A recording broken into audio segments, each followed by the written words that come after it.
Hello, everybody. Good morning. Actually, for some of us in Alberta and east of that, it's good afternoon. And we are back here for another episode of Remax Live, Facebook Live interview, The Voices in Real Estate. The live interview takes place weekly for viewers in the real estate industry to learn and become better real estate agents. Within Remax, we believe in strength in numbers where people are open to share their experiences and knowledge with others. So Remax agents and the industry itself everybody in the industry can help, can better serve their clients. Real estate agents in general, they strive to be the best there is out there. But what is the best? Is it to become a high producing agent and do a lot of transactions? Everyone's definition of being the best is very different. But in terms of transaction wise, I often ask some of the best real estate agents out there is like, how do you do so many transactions? And their answer simply was, I have no life, which becomes ultimately a problem at the end of the day. So, which leads to today's topic. And with the topic today is sell more, live more, and double your sales and live the life you want from one of the best we have in the system, Sara Kalke. And let me get her on the screen right here. Hey, Sara, how's it going? Hello, hello. Thanks for having me. It's going great. Thank you. Awesome. So how have life changed since the last couple of weeks for you?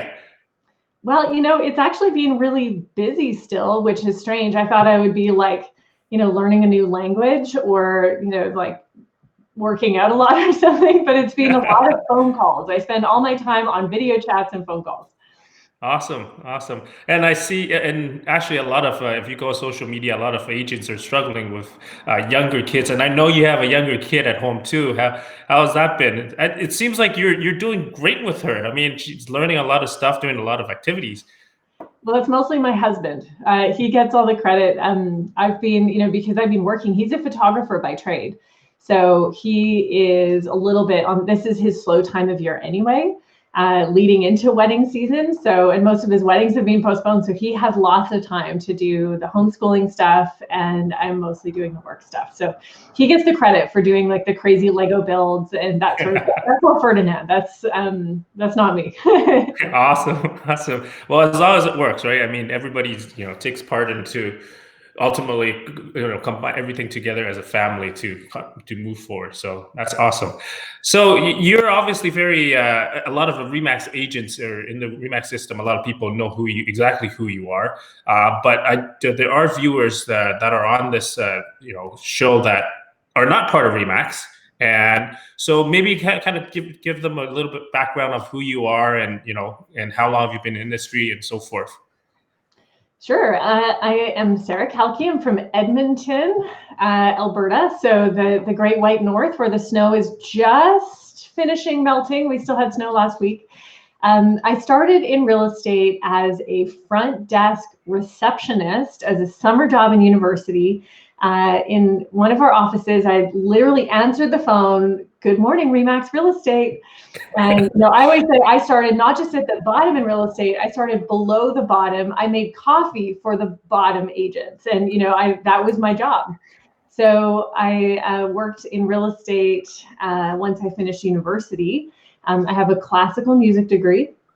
Of all the very random things, I wanted to be a classical musician, and then I changed course when my uncle finally bought this little acreage where he could have horses, and I thought, man, I'm going to live my lifelong dream of having a horse. Like I was that little girl who always wanted a pony. So, that's all the pictures and stuff behind me. I love horses. So one thing led to another. I ended up quitting classical music, became an assistant and then a licensed assistant. So I worked as an assistant for 5 years. Oh, wow. And then eventually I was going to go to law school. That was like the plan. And then I got convinced. Somebody was like, you should really be a real estate agent. You could make enough money to buy horses in real estate way faster than you could in law. And I was like, well, I'm open to that. So every step of the way has really been all about horses of all things, and living this life where I get to sell a bunch of real estate, but it really is supporting my hobbies and like my desire to passion. So got licensed in 2008, worked as a licensed assistant for 2 years, but just really same thing. I didn't sell. And then got my license in 2000 and started working on my own in 2010. So it's kind of what they say, now people joke that it takes 10 years to become an overnight success. And, I think that maybe, a lot of, to encourage the people, especially in the Young Leaders Network, it does take some time, is one of the first things, to get to the point where you can kind of sell lots of real estate and also have a really fun life. That's kind of the journey, but it definitely took a little bit of time. Yeah. Talking about selling a lot of real estate, and I know you sell a lot of real estate, and especially for individual, because there's teams and individual, and you mostly work as an individual yourself. And the thing is, how does it even happen? Like sometimes I look at some of the numbers that you put up. It's like 90, 100, 110 deals a year. I go, I mean, do you even have a life? Where can you even live a life, right? So how do you make, you obviously have a good balance of everything, and how does that happen? Like, what are some of the practice, tricks that you have? Yeah, it's a question I get asked a lot, especially because I don't have buyer's agents. I don't have a team per se in terms of that way. And, people from the States, I always tell them too, like, I don't buy leads. We don't really have that as much in Canada, but everything is really word of mouth business. So step one is you have to first you have to kind of understand that real estate in Edmonton is very seasonal. So in the summertime, in the spring months, I'm usually selling about 16 houses a month. So that's about 4 weeks. So that, it takes a lot to get that 4-week done. And then the rest of the year is kind of like maybe 1 to 3 a week.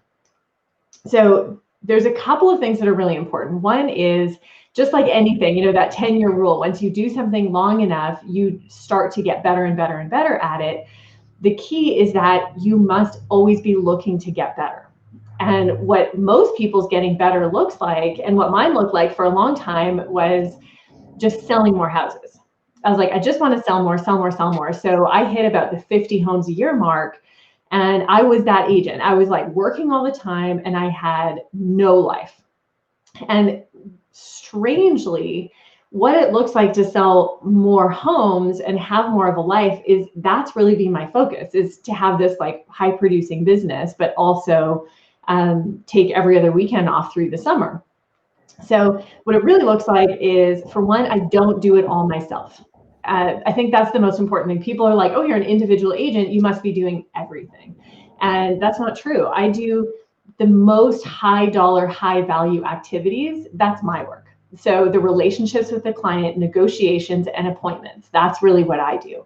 I have 2 admin, really. I have a couple of other ones. My husband works with me. He's a photographer. And then I have a lady that I contract out who does a little bit of like our lifestyle marketing campaign. But other than that, like my actual practice, 1 full-time assistant, 1 part-time assistant. So it's really important to kind of remember you can get a lot done. It sounds like as an individual agent, but when I'm really 2.5 people running an operation, the key is my assistants and my systems have become better and better and more efficient over time, so that it doesn't take us a huge amount of time to get a property from, the initial appointment to a listing, to a sale. Everything is really, really fine-tuned, because that focus has always been, how can I sell more real estate and also live this life? Like, it doesn't make sense and I was there where I was selling a ton of real estate. 50 homes a year is a lot. And I was like getting credit for it, and it was exciting. I was, on like the rookie of the year panels and all this stuff. And I thought, man, I'm really making it. But my life sucked. So the goal has always been, how can I be more efficient? How can I be more focused? How can I be more disciplined? And those are the keys that kind of enabled me to be able to sell so much real estate and still have a life. But it's important to know, like, go back to that beginning statement, selling 16 homes a month means that there are periods of the year where it's very intense work. Oh, I think we lost Kingsley. Anyway, it can be very intense work. No, I'm still here. I just kind of lost the video. I'm trying to fix it, but yeah. Oh, that's okay. No problem. I'll keep rambling. So that's really kind of the deal. Is, I think that at first it was just selling lots of real estate, and then it was like, how can I build these little procedures and little systems into place so that I can take a little bit of time off, and how can I like take this little piece off of my plate and hand it to someone else, and do it in a way where we're not getting caught up in this transition space of trying to give everybody a to-do list every day. Everything was really, how do we back it up so that everybody has accountability for their stuff, and they really just do their job and I do my job. So one of the things that's really unique in practice of my job is that when everything is going really well, oh, there you are. There we are. I meet with my assistants virtually. We have one virtual meeting for maybe half an hour to an hour once a week. And then after that, we basically don't talk to each other at all, which is strange because most people with assistants, they're in their offices. We've always worked virtual. They're in their offices, and every day they're coming up with like, here's your 58 things to do for a day. I just realized that takes so much time. It's so inefficient. So they have their systems and procedures. So we just, it's a simple, you get CC'd on an email and you take it away. So Right. yeah. Okay. Well, then, I mean, it's a lot of people, like you mentioned, there's a lot of people that, they get in the industry, they do well, they get up to maybe 50 deals. And actually that's the mark that a lot of people get to, and then they start burning out, from what I talk about. And so, I mean, you've obviously surpassed the 50 transaction per year kind of thing. What did you do? Like, what are some of the things you made changes to that, keeps you going? To beyond that, and also to live a life, because a lot of people actually don't think that way. They always go, okay, I got 50 deals, I want 100 deals, and they keep chasing. But then, like you mentioned, they completely forget the life part, and then they burn out, right? So, throughout your career, what are some of the key changes that you've made?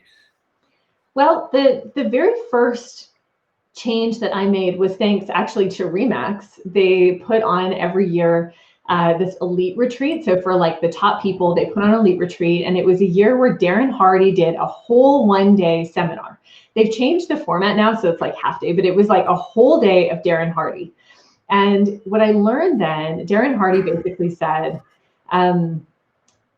he was like, you all are really stupid. It was like, when we got paid, we're like the best of the Remax, right? Sitting in the room. And Like, thanks. he's like, you all suck, basically. And I was like, this is the worst. Like, what is even happening? Like, I'm not kidding. He was like, you all suck. You have no focus. Your lives are run by your phones. You're all stressed out because you don't know how to focus. And all of you are living for this life that's supposed to start when you retire. You're living this life like way, way, way down the road. And you're like, oh, well, if only one day I'll save enough money, I'll make enough money, and then I'll start living my life. But that's when you hit all of this burnout because you're not, I don't call it balance, but you're not in rhythm. You're only doing one thing all the time, and it's unnatural and it sucks.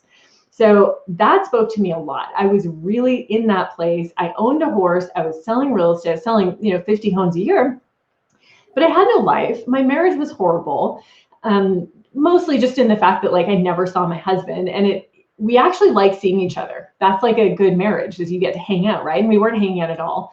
So it was a transition that Darren Hardy really opened my eyes to, excuse me, because he was like, figure out, number one, how to focus.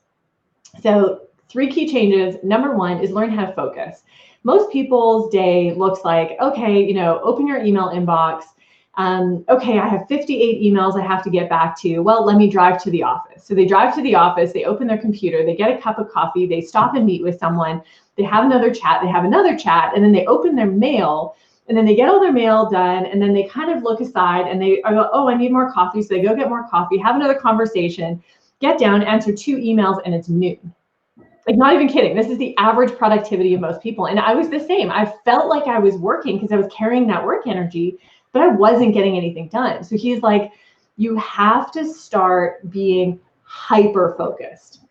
And it's a skill that very few people have. And in fact, it's very hard. It's like a muscle. You have to train it and get good at being focused. So that was really number one. He talks about airplane mode. There's this new Pomodoro time where you take 25-minute increments and you like literally block out everything else. And so number one thing that I did was got good at focusing. So instead of taking 4 hours to do a task, I could start doing that same task in 40 minutes. And then 20 minutes. Things started to get exponentially more efficient. Number two is, in order to support that focus, I started to develop lots of mini rules. And if only, you could visit like the little squirrel conductor in my brain, like the squirrel conductor connects all the other squirrels. And the squirrel conductor is not that different than like being a parent of a 7-year-old. It's like, she wants to play iPad, right? Like, I want to go on Facebook and Instagram. That's kind of my equivalent, right? She wants to just like play in video games. But I'm like, okay, if you want to do your video game, first you have to finish your homework, right? You have to finish your home reading. And that's what I have to do with myself. That's what focus really ultimately looks like, is kind of proving yourself like a 7-year-old.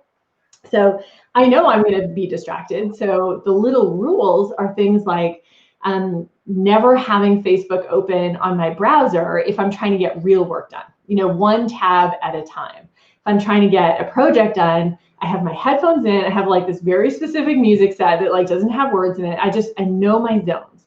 The other thing is mini rules. Like, I work best later in the evening. It's just like my creative zone. There's like really good research that takes people into like 4 different types of like sleep rhythms. So realizing what time of day I'm really productive and allowing myself to like work around that time. And then all sorts of other little mini rules, like, 1 salad or healthy meal a day minimum. You know what it's like when you're out on the road as a real estate agent? I call it like Cheeto fingers, because you're like stopping at gas stations all the time, like eating this horrible food. So, like those little details make a huge difference. Right. And then number 3 was a reward system. So I learned this, and I hired another coach, and John Cheplack. So Yes. We were friends, and we ski buddies and all this stuff. And so I worked with him kind of on and off over the years.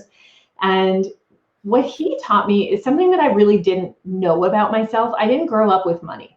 I don't have a family that's like, socialites or people who really were in business at all. My parents both had like very kind of blue collar jobs.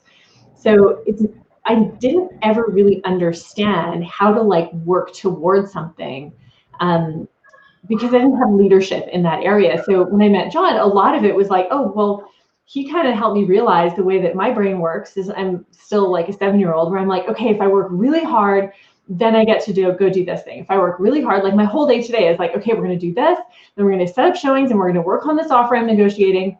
And if all of that goes really well, then I get to go ride my horses. So it's really being a system of, get better at focus, like really, really good at focusing, create all these little mini rules, and then rewards. Surround yourself with people that like open your mind to your ability to be able to do other things and to really live this life that's amazing. Because sometimes you just don't know.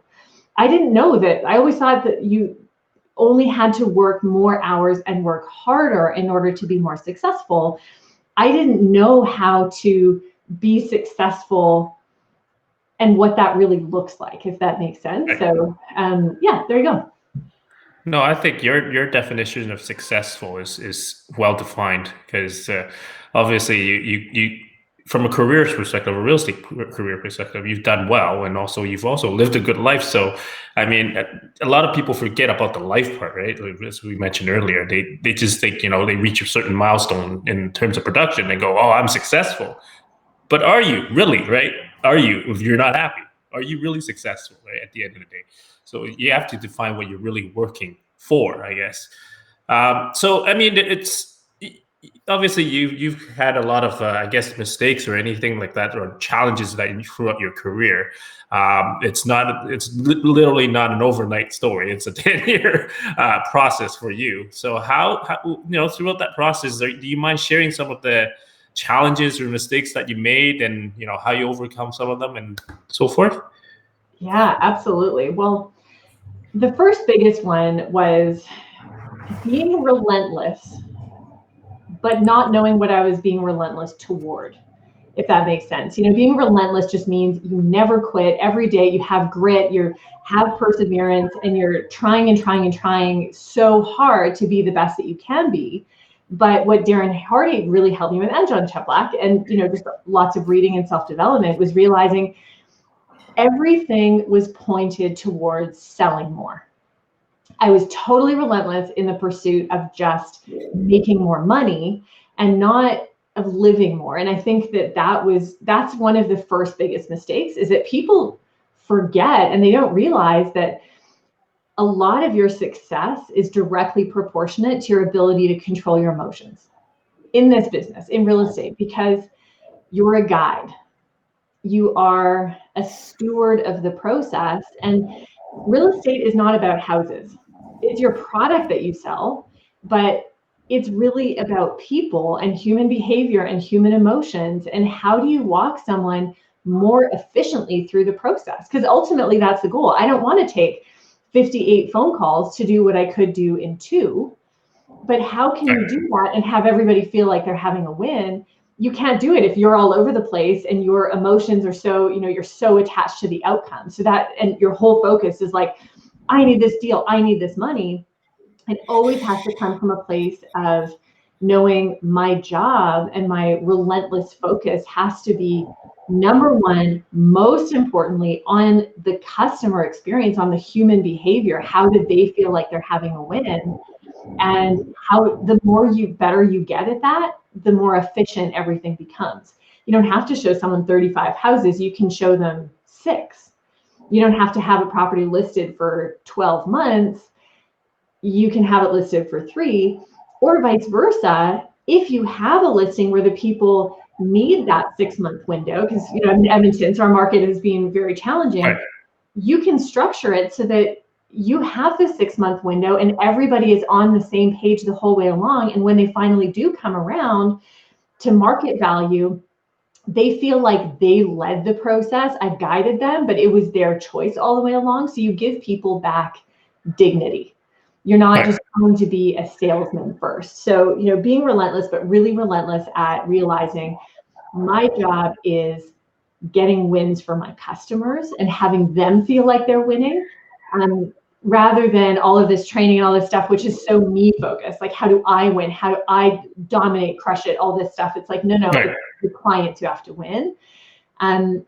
The next one, I think, is a really common mistake, and it's really speaking to people who are just getting into the business, or if they're really struggling, especially right now.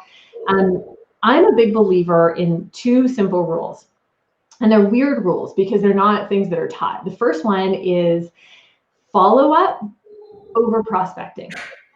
So most people are trained prospect, prospect, prospect. That's the only most important thing in your day. Every day, wake up and prospect, get new business. My focus has never been on get new business. It's always been follow up with existing business. So if I'm ordering things in my day, I'm always way more concerned about where can I make a second contact with someone? Or if I have an initial contact, how do I turn that initial contact into another contact? If that makes sense.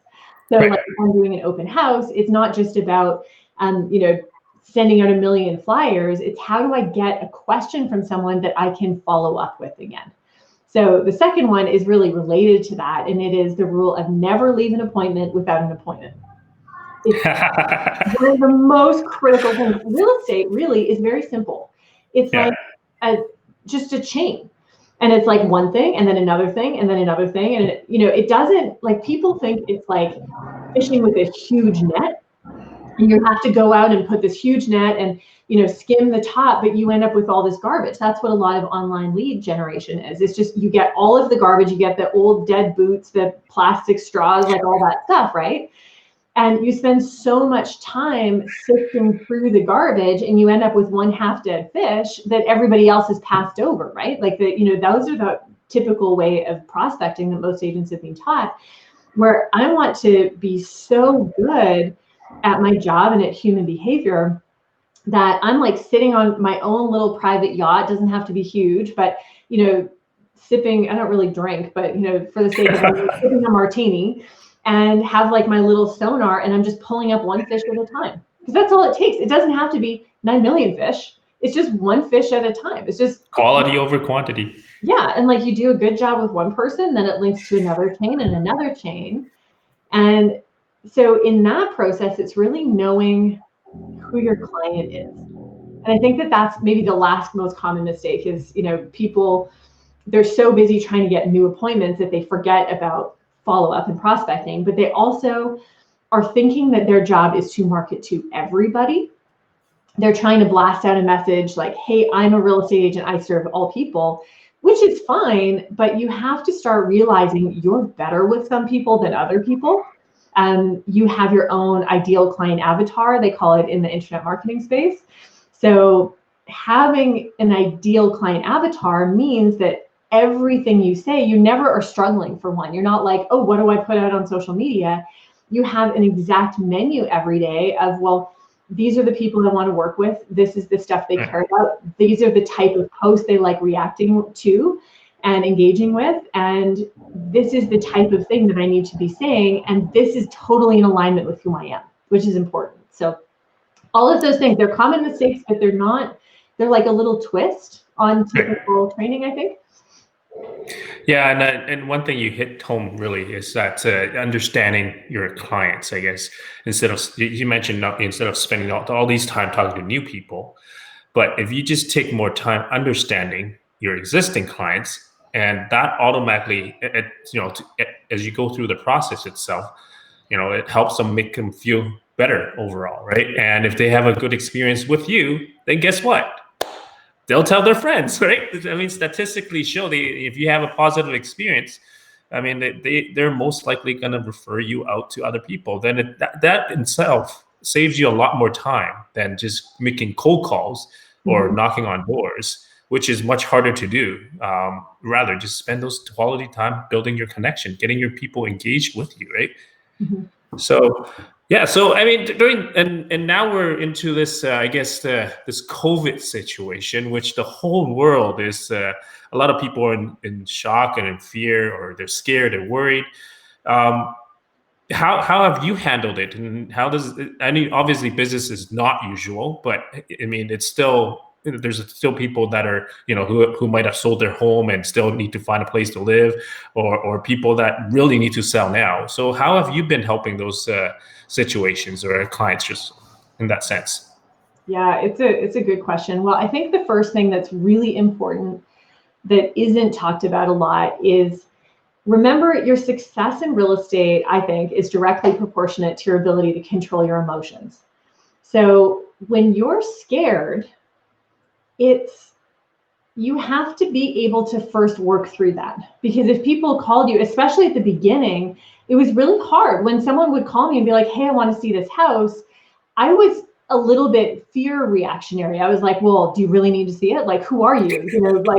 You can fill out these 85 forms. And I was really stressed out, which I think everybody is. And number one is always acknowledge and know where you are coming from and set your own boundaries. So that was really like step one, was like pressing pause and being like, okay, I think everybody else was like, telling everybody, grab the nearest cup and like start bailing water out of the boat, double down, do more action. And I was like, whoa, like pump the brakes. Let's figure out how this is going to make sense. And I took a little bit of time to kind of slow things down a little bit. And then I realized, okay, yes, we have all of these amazing procedures in place, and I have like an incredible office. I love my broker and all the team and all of those people. They've always been communicating with us and giving us all of, their tips and checklists, which are awesome. And what I found is that each client had a different comfort level.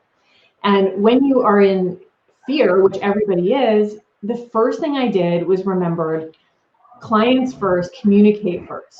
Ask them, how are you feeling? Do you feel good about this? So 2 simple questions, which I think will help everybody watching, that I ask sellers in particular and buyers, but I'll go with the sellers one first. This is what determines whether or not you get listed in my world. Number 1 is, if you had a showing request, would you accommodate it? And number 2, if you received an offer, I mean, considering price and everything was reasonable, would you accept it? So those are my 2 things. If you're a yes to both, yes, you'd accommodate showings, and yes, you'd accept an offer, you pass go, so long as your pricing is realistic, right? Then you can go and market it.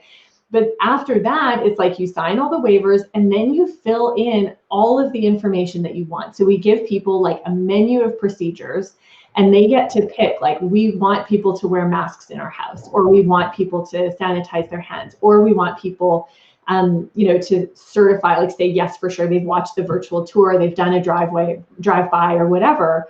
So the client is really being a client-driven process, which has been quite successful. The first couple weeks were a little bit slower, but in the last 2 weeks, I've sold 7 houses, which was really, like, it's about half again, at this time of year, but it's still quite a bit.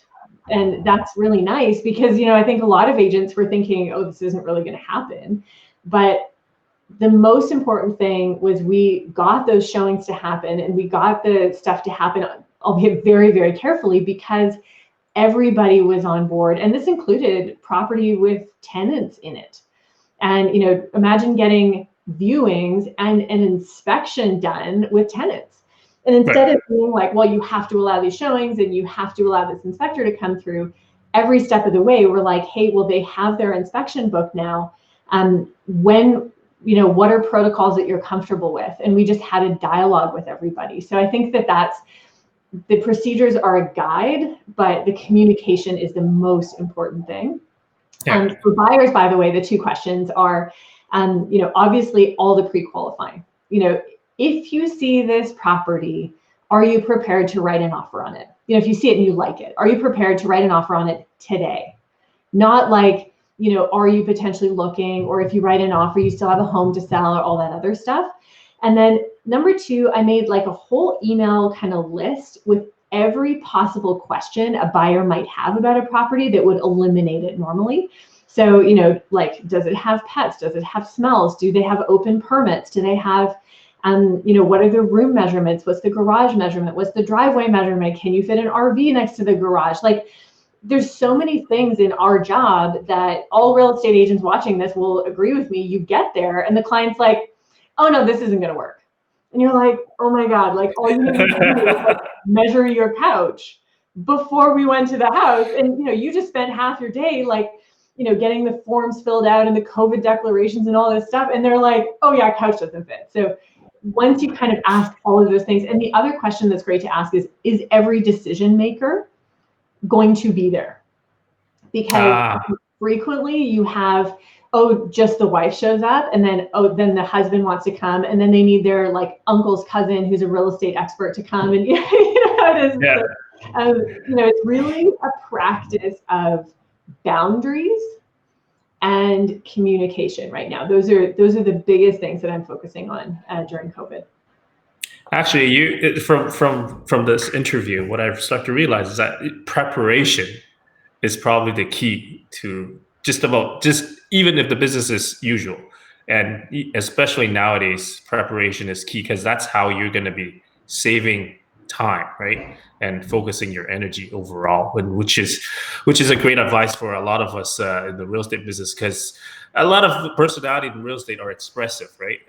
So they're social butterfly extroverts that like to talk to people, but sometimes when you get in that zone of talking to too many people, you actually lose focus of what you do and you stop preparing, which is a great advice from you. So it kind of coming to the end of the show here, and I guess the question for you now is what's Sarah's Remax hustle tip? Something that's typically more unique to what you know or what you've done, and something that you're willing to share with others. Well, I think the biggest thing is something that anybody can do. And it's important to remind everybody that I'm not special. I'm actually not much of an extrovert. I don't have a ton of like a huge group of friends. I'm like a bit of a nerd. I really like just, like, hanging out by myself with my horses or with my family. So the most important thing, especially given the topic of this, sell more, live more, and the whole zone of my life, is ask yourself the big questions. The biggest question of all for me is, if everything ended tomorrow, would I regret what I did today? And it's kind of a morose question to ask. Like it's a little bit, it's a little bit harsh of a question, right? But Right. it's important to know, what exactly are you focusing on? Ask yourself the big questions. What is my focus? You have all these goals and everybody's told, both have your big why and have all these things. And then you need to take all of that stuff and be like a laser. Like every day, start to realize, well, what is my objective here? My objective is to get contracts signed and conditions waived. That's it. There's nothing else than that. It's not like, I think most people are so busy in like, oh, let's go be a busy worker. I'm like, no, it's not about the 9 million things that you need to do. It's about, I need homes to sell. And then when they sell, I need to be profitable. So have that laser focus where you take everything on the menu that you could do and start making choices and setting boundaries and eliminating things, where you start to really realize, all I need to do is just sell one house and then connect the dots and sell another one and sell another one. And don't be focused up here. Be focused, where everything is right in front of your eyes and you can't see. Be focused down the road. Know exactly what you want that life to look like, and then be relentless toward that. Right. Prioritize everything, right? Yeah. And actually, that's true. And you mentioned, how looking at further down the road and things like that. And a lot of real estate agents are just always busy on their day to day, going out and hustle. When, they'd be driving 10 hours a day, meeting with clients. But then at the end, they get so tired at home, they don't even focus or make plans anymore, right? And they don't follow up with their clients. They work so hard to get an appointment, but they never follow up. Yeah. Yeah, and everybody's got 24 hours a day. And the advice you've given us here is that make sure you know what to focus on, right? Just sit down, especially during these times, which is not as busy for most people. You've got time now to sit down and kind of reevaluate the business and, spend time on what you need to focus on instead of just rambling along every day, right? I love that. I think it was like David Hollis or something who said, I think a lot of people have said it, like, when you get to press pause right now, and you want to rush back to regular life, make sure you know what you're rushing back to. Don't just rush back to the old way. Now's the time to pause and then reverse engineer that life that you really, really want. Right. That's a great suggestion. Great. All right. So here I'm coming to the end of the show now. I see there's a couple comments on the chat here, but maybe perhaps afterwards you can spend some time looking at some of the comments. I'll let you answer them because you're all obviously the professional here on this. So I'll let you do that. And thank you for being on the show here, and we appreciate it. And on behalf of Remax in Western Canada, take care of yourself. Stay healthy and enjoy your time with family and keep hustling, I guess. Thank you very much. Okay, awesome. Yeah. Okay, bye for now.